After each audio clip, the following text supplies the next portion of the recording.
Competition एक negative interaction है। Okay, competition की सबसे खास बात यह है कि जिस दो स्पीशीज के बीच ये इंटरेक्शन चल रहा होता है उसमें दोनों स्पीशीज को नुकसान होता है, दोनों ही स्पीशीज को नुकसान है। ठीक है, अब इसमें दो तीन बातें हैं। कंपटीशन होता कैसे है, क्यों होता है, कब होता है, क्या इसके कुछ रहस्य हैं, ध्यान दिया जाए।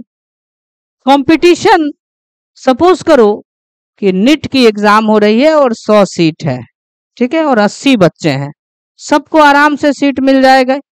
ठीक है, मान लो 100 सीट है और 200 बच्चे हैं, एक सीट पे 2 बच्चे की लड़ाई है, 100 को मिलेगा, 100 छट जाएगा। जो बेहतर 100 बच्चे थे उसके प्रेजेंस में दूसरे 100 बच्चे का जो परफॉर्मेंस है, फिटनेस है, वो क्या हो गया, घट गया। This is competition. तो कंपटीशन एक ऐसी प्रोसेस है जिसमें कि एक स्पीशीज की जो फिटनेस है दूसरे स्पीशीज के रिस्पेक्ट में, दूसरे के तुलना में घट जाती है। ये दो तरह का होता है कंपटीशन। जनरली ऐसा देखा गया है कि एक ही स्पीशीज के डिफरेंट ऑर्गेनिज्म के बीच में हो रहा है। ठीक है, आमतौर पर लोग यही मानते हैं कि कंपटीशन इंट्रा स्पेसिफिक होती है। इंट्रा स्पेसिफिक कंपटीशन का मतलब है competition between member of same species. जैसे कि उदाहरण के तौर पर देखा जाए, गाजर है बहुत सारा ढेर रखा हुआ और उसके लिए खरगोश लड़ रहे हैं। ठीक है, जल्दी जल्दी जल्दी जल्दी, मैं लाल वाला खाऊंगा तो मैं लाल वाला खाऊंगा, जल्दी जल्दी जल्दी जल्दी, उनमें कंपटीशन हो रहा है। जो कमजोर है उसको गाजर मिला भी नहीं। ठीक है, तो ये हुआ इंट्रा स्पेसिफिक कंपटीशन। जब एक ही स्पीशीज के मेंबर के बीच में कंपटीशन हो, that is called intra specific competition. लेकिन अगर डिफरेंट स्पीशीज के बीच में कंपटीशन होता है, that is called inter specific competition. जैसे कि एक छोटा सा एग्जांपल है साउथ अमेरिका का तालाब। यहाँ पर जो विजिटिंग फ्लेमिंगोज हैं, ये जो फ्लेमिंगोज बर्ड हैं, ओके, ये भी जू प्लैंकटन खाती हैं। क्या खाती है, जू प्लैंकटन खाती है। और जो वहां की मछलियां हैं ये भी जू प्लैंकटन खाती है। मछली अलग स्पीशीज, फ्लेमिंगो अलग स्पीशीज, दोनों के बीच कंपटीशन हो रहा है अपने कॉमन फूड के लिए, जू प्लैंकटन के लिए। क्लियर है? तो इससे आपको ये समझना जरूरी है कि कंपटीशन एक स्पीशीज के डिफरेंट मेंबर के बीच में भी होती है और कंपटीशन डिफरेंट स्पीशीज के बीच में भी होती है। अगर सेम प्रजाति के मेंबर के बीच में कंपटीशन होगा, that is called intra specific. और अगर दो अलग अलग स्पीशीज के बीच में कंपटीशन होने लगे, that is called inter specific competition. दोनों केस में कंपटीशन होता है। साउथ अमेरिकन लेक्स में फ्लेमिंगो और वहां की जो रेसिडेंट आवासीय मछलियां हैं अपने कॉमन फूड जू प्लैंकटन के लिए compete करती है। This is an example of inter specific competition. ये किसका एग्जांपल है, इंटर स्पेसिफिक का, क्योंकि दो अलग अलग स्पीशीज है। अब कह रहा है कि इंटर स्पेसिफिक कंपटीशन से ही ऑर्गेनिक इवोल्यूशन होता है। What is organic evolution? ठीक है, धीरे धीरे जैसे जैसे समय बीतता चला गया वैसे वैसे एक स्पीशीज से दूसरी स्पीशीज बनी। एग्जिस्टिंग इन्वायरमेंटल कंडीशन में दिक्कत होने लगा तो फिर नई स्पीशीज बनी। जैसे कि फिश, फिश से एम्फीबियन, एम्फीबियन से रेप्टाइल, रेप्टाइल से बर्ड भी और मैमल्स भी, दोनों बने। तो आखिर कहीं ना कहीं अगर इंटर स्पेसिफिक कंपटीशन हुआ होगा, दो अलग अलग स्पीशीज में कंपटीशन हो रहा होगा, इंफीरियर स्पीशीज पछड़ रहा होगा, तो हो सकता है कि अपने आप को सरवाइव करने के लिए धीरे धीरे धीरे धीरे वो खुद को इवॉल्व करके दूसरे स्पीशीज में तब्दील हो गया होगा, दूसरे तरह की स्पीशीज वो बन गया होगा। This is organic evolution. तो याद रखिएगा, आपसे पूछा जाएगा कि कौन सा कंपटीशन जो है वो ऑर्गेनिक इवोल्यूशन को जन्म देता है। Interspecific competition. Interspecific competition ही पोटेंट फोर्स है जिससे ऑर्गेनिक इवोल्यूशन होता है। तो अभी हमने समझा कि जो कंपटीशन होती है, ठीक है, वो सेम स्पीशीज के बीच भी होती है और अलग अलग स्पीशीज के बीच में होती है। ठीक है, अब देखो दूसरा एग्जांपल, मान के चलो कि एम्स में या पूरे नीट में, नीट के एग्जाम में, ठीक है, 200 सीट है और 100 बच्चे हैं, ठीक है, तो क्या कंपटीशन नहीं होगा? अगर 200 सीट हैं और 1000 बच्चे हैं तो कंपटीशन होगा, आंख मूंद के लगता है, क्योंकि संसाधन रिसोर्स सीट क्या है, लिमिटेड है, तो कंपटीशन होगा। एक सीट पर 5 बच्चे हो गए, अगर 200 सीट है और 1000 बच्चे हैं तो एक सीट पे कितने बच्चे लड़ रहे हैं, 5 बच्चे लड़ रहे हैं, कंपटीशन हो रहा है, क्योंकि रिसोर्स सीट क्या है, यहाँ पे लिमिटेड है। अगर 200 सीट रहे और बच्चा 100 रहे तो ऐसा प्रतीत होता है कि कंपटीशन नहीं होगा, लेकिन फिर भी होगा। पहले हो रहा था मेडिकल कॉलेज में एक सीट के लिए, अब होगा एम्स के लिए। समझ में आ रहा है ना, कि पहले एम्स भरेगा, अब हम एम्स में जाएंगे, एम्स में जाएंगे। तो कंपटीशन तब भी होता है जब रिसोर्स लिमिटेड है, और कंपटीशन तब भी होता है जब रिसोर्स अनलिमिटेड है। समझ में आई बात? अगर बकरी और खरगोश में कंपटीशन हो रहा है गाजर के ढेर को खाने के लिए, और अगर वो गाजर का ढेर अनलिमिटेड है, बहुत ज्यादा है, तो क्या कंपटीशन नहीं होगा? होगा। लाल गाजर के लिए कंपटीशन होगा, अच्छा क्वालिटी के गाजर के लिए कंपटीशन होगा। कंपटीशन तब भी होता है जब रिसोर्स लिमिटेड है, कंपटीशन तब भी होता है जब रिसोर्स अनलिमिटेड है। यही समझना है। फिर से सुनो शुरू से। कंपटीशन सेम स्पीशीज के बीच भी होता है और अलग अलग स्पीशीज के बीच भी होता है। दूसरा आपसे पूछा जाएगा, कंपटीशन तब भी होता है जब रिसोर्स लिमिटेड है, कंपटीशन तब भी होता है जब रिसोर्स अनलिमिटेड है। Come to the next point, interference competition और इनडायरेक्ट कंपटीशन। इनडायरेक्ट कंपटीशन या इंटरफेरेंस कंपटीशन का मतलब हुआ कि अगर अनलिमिटेड रिसोर्सेज हैं, संसाधन जो है, भोजन, स्पेस, रहने की जगह, ये सब अनलिमिटेड है, बहुत है, बहुत है, बहुत है, ठीक है, अनलिमिटेड है इकोसिस्टम में, ठीक है, तो क्या कंपटीशन नहीं होगा? उस वक्त भी कंपटीशन होगा।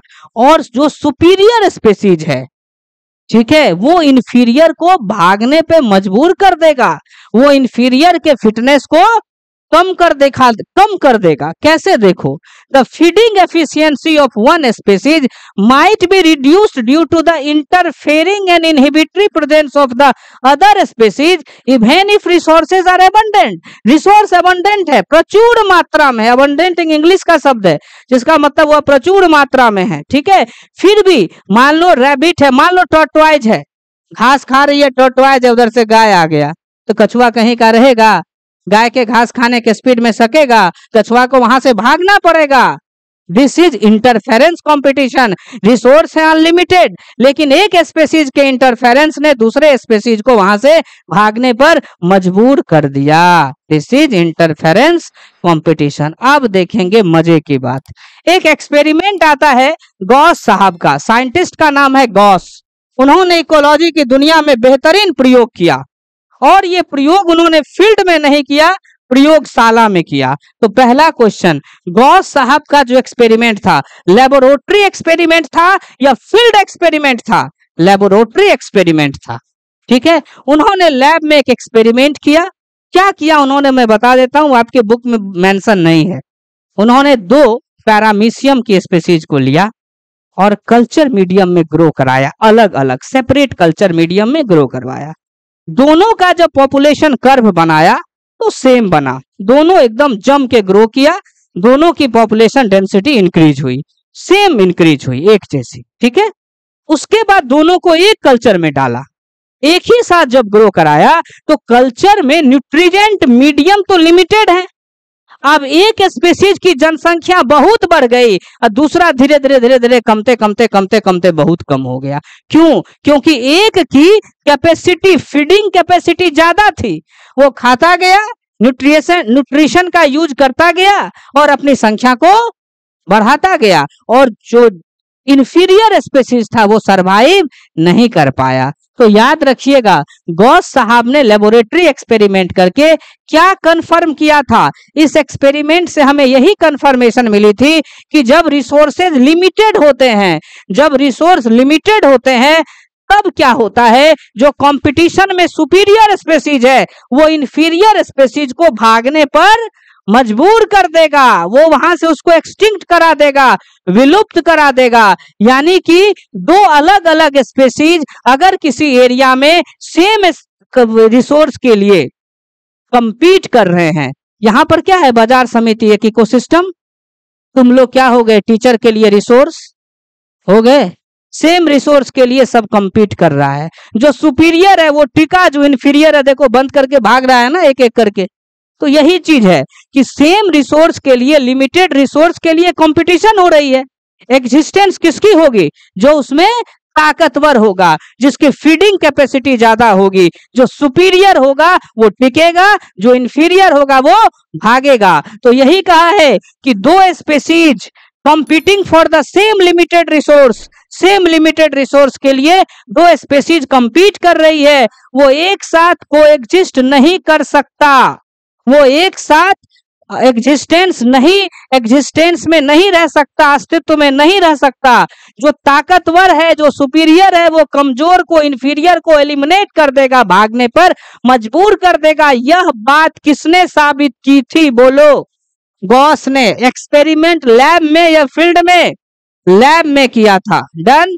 अब इसी चीज का हमें प्रमाण मिलता है। This beautiful picture belongs to Galapagos island. ये वही आइलैंड है जहां पर चार्ल्स डार्विन अपने यात्रा के दौरान बहुत सारी थ्योरीज दिए। इस आइलैंड पर एबिंगडन टॉर्टोइस रहती थी। बकरी को इंट्रोड्यूस कर दिया गया, गॉट को। अब तुम बताओ, गॉट की खाने की कैपेसिटी ज्यादा है कि कछुआ की? गॉट की है, स्वाभाविक बात है। बकरी की है, बकरा की है या बकरे की है? ठीक है। तो धीरे धीरे धीरे धीरे धीरे धीरे क्या हुआ, ये इसको भोजन का दिक्कत होने लगा और ये विलुप्त हो गया। वहां से टॉर्टोइस विलुप्त हो गया।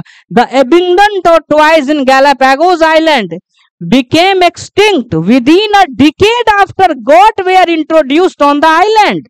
जब इस आइलैंड पे गॉट को इंट्रोड्यूस किया गया तो एबिंगडन टॉर्टोइस यहां से विलुप्त हो गई, क्योंकि गॉट सुपीरियर स्पीसीज था, उसकी ब्राउजिंग एफिशिएंसी जबरदस्त है, उसकी फीडिंग कैपेसिटी जबरदस्त है, इसको भागना पड़ा। तो ये इस बात को साबित करता है कि अगर रिसोर्स लिमिटेड हैं तो डिफरेंट स्पीसीज, दो स्पीसीज आपस में वो एग्जिस्ट नहीं कर सकता। जो सुपीरियर है वो इंफीरियर को वहां से क्या कर देगा, भागने पे मजबूर कर देगा। समझ में आई बात है? नेक्स्ट, सेम एक और बातें हैं। कॉर्नेल साहब का एलिगेंट फील्ड एक्सपेरिमेंट, इसको समझिए। स्कॉटलैंड है, कुछ लोग नाम से ही रोमांटिक होने लगेगा।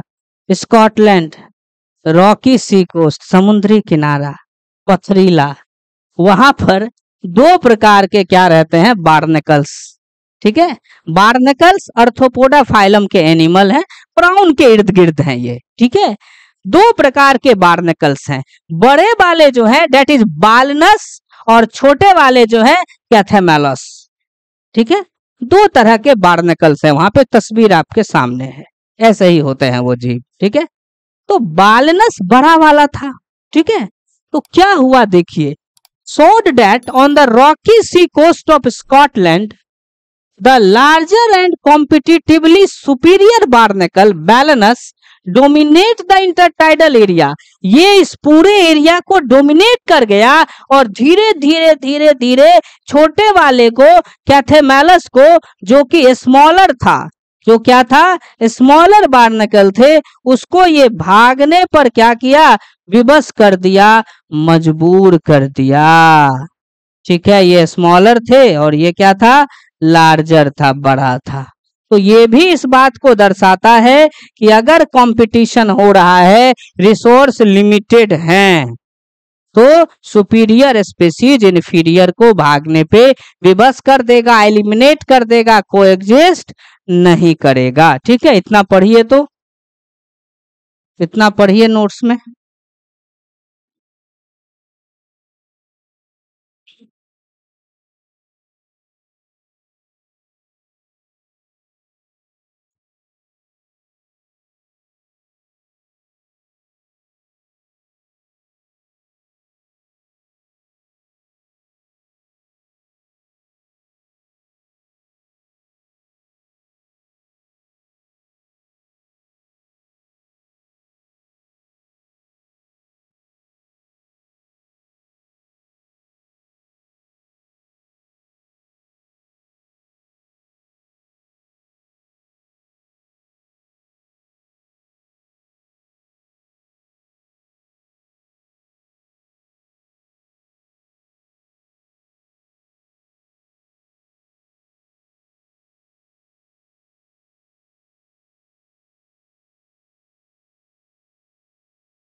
चलो अब आगे देखते हैं। अब इसमें थोड़ा सा क्या मामला है कि ठीक है, ये बात तो सही है, ये बात तो सत्य है कि अब तक हमने पढ़ा कि भैया कंपटीशन जो है सेम स्पेसीज के बीच में भी हो सकते हैं, है ना। कंपटीशन जो है वो अलग अलग स्पेसीज के बीच में भी हो सकता है, यानी intra specific competition, interspecific competition. Competition तब भी होते हैं जब रिसोर्स लिमिटेड है, कंपटीशन तब भी होता है जब रिसोर्स अनलिमिटेड है। हमने पढ़ा, हमने ये भी पढ़ा साथ में कि जो भी कंपटीशन का मामला है, अगर उसमें लिमिटेड रिसोर्स हो, ठीक है, तो क्या होगा, जो सुपीरियर होगा वो इन्फीरियर को भागने पे विवश कर देगा, जो सुपीरियर होगा वो इन्फीरियर को वहां से एक्सटिंक्ट करा देगा। ये भी हमने समझ लिया।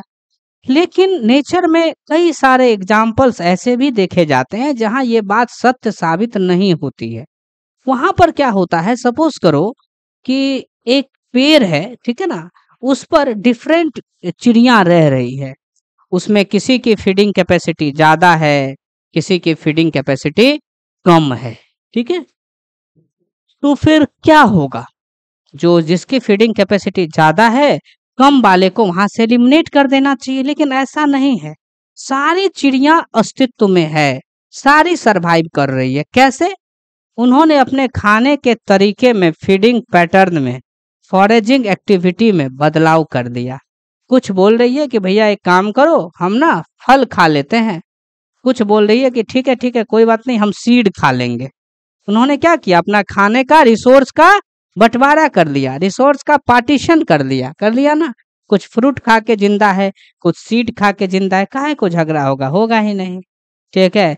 कुछ जो है वो लीफ वीफ इधर उधर कुछ खा रही है ना। कुछ जो है वो इंसेक्ट खा ली। तो इस तरीके से कहने का मतलब है कि ये भी एक तरीका है, ये भी एक जरिया है कि जब रिसोर्स लिमिटेड रहे तो एक साथ सरवाइव किया जा सकता है। तो ये बात तो सत्य है कि लिमिटेड रिसोर्स के केस में सुपीरियर स्पेसीज इन्फीरियर को भागने पे विवश कर देगा, मजबूर कर देगा, एलिमिनेट कर देगा। लेकिन मोर रेसेंट स्टडी, कुछ आजकल की study do not support gross generalisation about competition.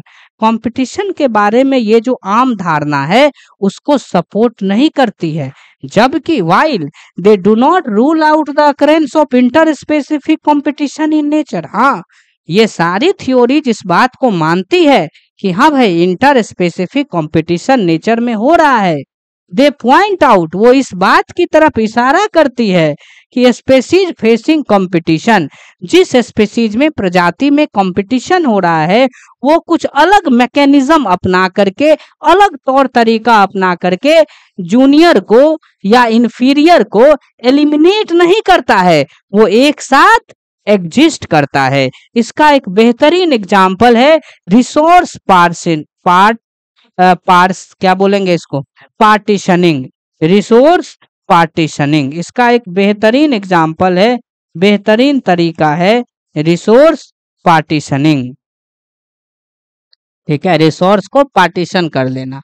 दूसरा तरीका है कि दो स्पीसीज, अगर दो अलग अलग प्रजातियां सेम रिसोर्स के लिए compete कर रही है तो वो कंपटीशन को अवॉइड भी कर सकती है। अलग अलग समय पे वो क्या करेगी, फीडिंग के लिए जाएगी, वो अलग अलग समय पर कुछ खाने को जाएगी। जैसे कि घास का बहुत बड़ा मैदान है तो गाय सुबह चले गई, खरगोश दोपहर में चला गया या शाम में चला गया, ठीक है ना। गाय बोली कि हम तो सुबह में उठते हैं तो हम तो मुंह हाथ धो करके चले जाएंगे, तो गाय माता सुबह चले गई। बकरा बोला कि नहीं नहीं, हम तो रात में देर रात तक बात करते हैं, हमको तो चैट वैट करना होता है, तो हम तो लेट से सोते हैं ना, तो हम तो लेट से जाएंगे।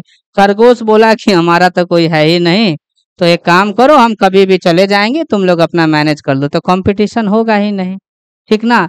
दूसरी बात ये भी हो सकता है कि जो सर्ब्स टाइप का है, छोटा छोटा पौधा है, उसको जा करके बकरी खा ली, खरगोश जो है वो घास को खाने लगा, ये भी हो सकता है।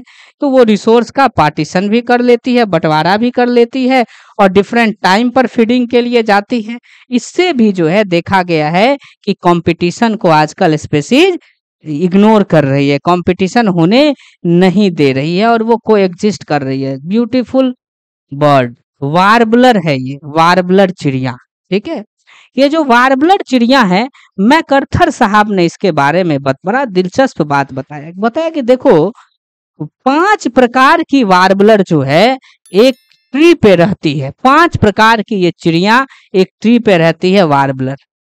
तो उसमें जो ट्री पर है तो रिसोर्स लिमिटेड है या अनलिमिटेड है अंजलि? लिमिटेड रिसोर्स है ना, रिसोर्स लिमिटेड है, ठीक है भाई। तो होना चाहिए कि जो 5 प्रकार की क्लोजली रिलेटेड स्पेसीज है उसमें कोई तो होगा ना जो कि ज्यादा सुपीरियर होगा फीडिंग पैटर्न में, तो वो इंफीरियर को एलिमिनेट कर देना चाहिए। लेकिन ऐसा नहीं होता है, होता है गजब कॉन्सेप्ट है। होता क्या है, सब जिंदा रहती है। 5 क्लोजली रिलेटेड स्पेसीज, जो 5 क्लोजली रिलेटेड स्पेसीज है वो आराम से सरवाइव कर रही है, ठीक है। स्पेसीज ऑफ वार्बलर, वार्बलर की ये जो क्लोजली रिलेटेड 5 स्पेसीज है एक ही पेड़ पर सेम ट्री पर ये क्या कर रही है, सरवाइव कर रही है। देखो सेम पेड़ पर ये 5 सरवाइव कर रही है। कैसे? कंपटीशन नहीं हो रहा है, अरे भाई कंपटीशन जबरदस्त हो रहा है, लेकिन उसने बिहेवियरल चेंज कर लिया। कोई सीड खा रही है, कोई फल खा रहा है, कोई वहां पे इस इर्द गिर्द जो इंसेक्ट है उसको खा ले रहा है। तो इस तरीके से उसका काम सारे के सारे बर्ड का चल रहा है। डिफरेंट टाइम ऑफ फीडिंग से भी काम चल जाएगा, ठीक है। तो इस तरीके से ये बात मैकर्थर ने साबित करी थी, ठीक है। तीसरी बात है कॉम्पिटिटिव रिलीज। सोचो ना कि गैलापागो आइलैंड में क्या हुआ, तुम खुद सोचो कि गैलापागो आइलैंड में क्या हुआ। What happened in Galapagos island? Galapagos island में हमने क्या किया, एबिंगडन टॉर्टोइज तो था ही, गॉट को इंट्रोड्यूस कर दिया, तो धीरे धीरे एबिंगडन टॉर्टोइज की संख्या कमती चली गई। अगर आप कॉम्पिटिटिवली सुपीरियर स्पीसीज को वहां से निकाल लेंगे, मान लो हमने गॉट को बाद में वहां से निकाल लिया, तो स्वाभाविक सी बात है जो इंफीरियर स्पीसीज है वो अपने नंबर को क्या करेगा, बढ़ा लेगा ना, तो वो अपने संख्या को बढ़ा लेगा। इसी को बोलते हैं कॉम्पिटिटिव रिलीज। जब कंपटीशन को हटाया गया तो जो इंफीरियर स्पीसीज है उसकी संख्या बढ़ गई। A species whose distribution is restricted to a small geographical area, एक स्पेसीज है जिसका डिस्ट्रीब्यूशन छोटे से ज्योग्राफिकल एरिया में है, इसीलिए है क्योंकि सुपीरियर स्पेसीज जो है उसको डिस्टर्ब कर रहा है। तो अगर आप सुपीरियर स्पेसीज को वहां से निकाल देंगे तो इंफीरियर जो है बहुत तेजी के साथ क्या करेगा, फैल जाएगा, अपने पॉपुलेशन डेंसिटी को वो इंक्रीज कर लेगा। This is known as competitive release. इसी को हम लोग किस नाम से जानते हैं भाई? कॉम्पिटिटिव रिलीज के नाम से जानते हैं। क्लियर है मामला? तो this was about the competition. Now come to next topic, that is amensalism. Amensalism, amensalism is also a negative interaction. देखो एमेंसलिज्म भी जो है ना ये निगेटिव इंटरेक्शन ही है, ये कोई बड़ी बात नहीं है। नेगेटिव इंटरेक्शन आपको पहले ही क्लास में हमने बताया था, एक ऐसा इंटरेक्शन है दो स्पेसीज के बीच में जिसमें कम से कम एक को नुकसान हो जाए। अगर किसी एक स्पेसीज को नुकसान हो गया तो डेट इज नेगेटिव इंटरेक्शन। तो ये जो एमेंसलिज्म है इसमें क्या होता है, व्हाट हैपेंड इन एमेंसलिज्म? ये दो स्पेसीज के बीच में एक ऐसा संबंध है जिसमें एक स्पेसीज को तो नुकसान हो रहा है लेकिन दूसरे को कोई फर्क ही नहीं पड़ रहा है। दरअसल एक स्पेसीज के बॉडी से सेक्रीशन निकलती है, वो खतरनाक होती है, टॉक्सिक होती है, इससे उसको ना फायदा है ना नुकसान है, लेकिन दूसरे स्पेसीज को नुकसान हो जाता है। That is amensalism. तुमने ये पेड़ जरूर देखा होगा, this is called carrot grass. Parthenium इसका नाम है, ठीक है, इसका नाम क्या है? पार्थेनम। ओके, इसमें एक केमिकल होता है बच्चा, पार्थेनिन, ठीक है। ये इंडिया का नहीं है, ये एग्जॉटिक स्पेसीज है, ठीक है, ये इंडिया में बाहर से आया है, कॉन्टामिनेंट के रूप में आया है, बाहर से गेहूं इंपोर्ट किया गया उसी के साथ, ठीक है। 1955-56 के रेंज में इसे नोटिस किया गया, लार्ज लेवल पर यह फैला होता है, सड़क के किनारे भी आपको मिल जाएगा ये पार्थेनम। इन हिंदी इट इज कॉल्ड गजर घास, ओके, कैरोट ग्रास, ठीक है। होता क्या है, ये एलर्जी काउज करता है। ठीक है, इसमें जो पार्थेनिन केमिकल है, अगर ये जानवर के चारा के साथ मिल जाता है, ये जैसे कि हम लोग उसका खाना बनाते हैं ना, मान लो उसमें 2-4 ये मिल गया, तो एनिमल में बिटर मिल्क डिजीज हो जाती है। ठीक है, हमने एक दिन इससे बातचीत की, बोली हाय पार्थेनम, बोला हेलो सर, हाय कैसे हैं, ठीक है। फिर हम बोले तुम कैसी हो, तो बोले कि आपके बिना क्या ही रहेंगे। ठीक है, फिर हम बोले क्या तुम गंद फैला रही हो, हर जगह सुन रहे हैं कि तुमसे एलर्जी हो रहा है पार्थेनम, एलर्जी हो रहा है तुमसे, बताओ हर जगह। इतना ही नहीं, तुम कैटल में भी डिजीज काउज कर दे रही हो, और भी तुम्हारा सुने हैं कांड, काहे ऐसा करती हो। बोली सर हमको थोड़ी ना पता है, मैं नहीं जानती हूँ, मुझे कुछ भी नहीं पता है, गॉड प्रॉमिस मुझे तो पता ही नहीं है कुछ भी, I am innocent trust me. ये कहने लगी कि मुझे कुछ नहीं पता, मुझे उस केमिकल से जिसकी आप सर बात कर रहे हैं, मुझे उससे फायदा थोड़ी है, हमको पता ही नहीं आप क्या कह रहे हैं। मतलब उस टॉक्सिक सेक्रेशन से इस बेचारी का कोई लेना देना ही नहीं है, इसको ना फायदा है ना नुकसान है, लेकिन जो इसके चपेट में आता है कटवा लेता है। ठीक है, उसको उसको हो जाता है आराम से रेस्पिरेटरी प्रॉब्लम। आपको बताया था हमने, याद नहीं होगा आपको, मुझे पूर्ण विश्वास है। एलर्जी, पॉलन एलर्जी में हमने जिक्र किया था पार्थेनम का, वहां भी बताया था कि बाहर से जो इंपोर्ट हुआ था ना गेहूं, उसके साथ ये चला आया था। तो एक क्वेश्चन तो आता है कि which of the following is exotic species, तो पार्थेनम एक ऑप्शन रहता है। दूसरा है कि ये रेस्पिरेटरी प्रॉब्लम काउज करता है, एलर्जी काउज करता है, बिटर मिल्क डिजीज काउज करता है।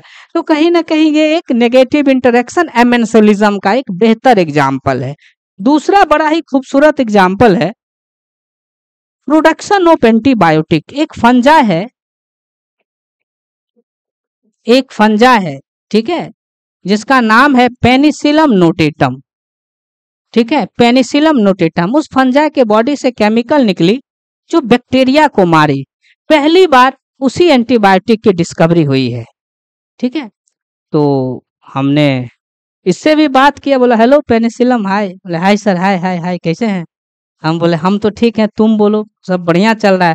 बोले हम बोले ऐसे बैक्टीरिया को ऐसे मार क्या है रही हो। तो बोले कि सर एक्चुअली ऐसा है कि पहले भी लोगों ने कंप्लेन किया था, आप पहले नहीं है, लेकिन हम कुछ कर नहीं सकते हैं। आप जिस केमिकल की बात कर रहे हैं, हम उसको चाहते हैं नहीं निकालना, निकलते, लेकिन ऐसा नहीं होता। हम बोले तुमको कोई फायदा होता है क्या, सही सही बोलना।